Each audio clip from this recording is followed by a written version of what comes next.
بعدی این سوال گفته که welche Auswirkungen kann der Konsum von Cannabisprodukten auf den Fahrer haben؟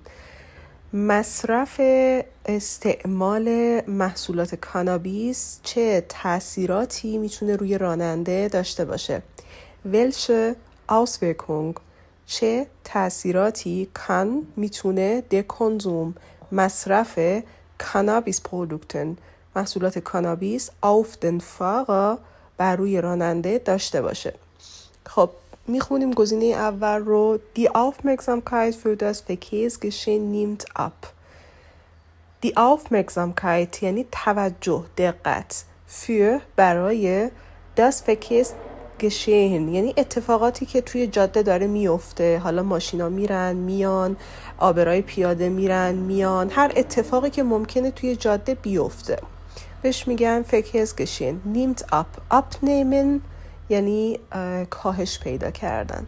خب پس ترجمه این سوال میشه که توجه یا دقت بر روی اتفاقات جاده کم میشه. خب مسلماً این گزینه درست هستش.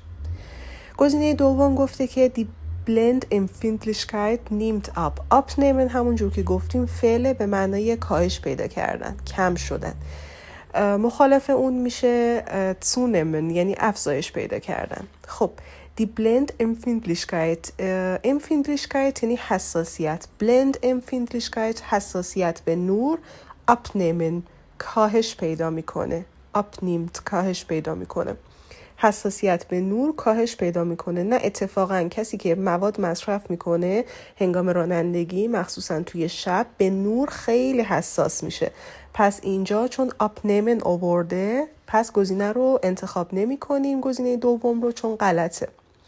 گزینه سوم گفته که die Konzentration auf das Fahren nimmt ab و باز هم گفته که فعل abnehmen استفاده کرده یعنی کم شدن، کاهش پیدا کردن. die Konzentration تمرکز auf das Fahren بر روی رانندگی کاهش پیدا میکنه. خب مسلما شخصی که مواد مصرف کرده در هنگام رانندگی تمرکزش پایین میاد، پس این گزینه هم درسته.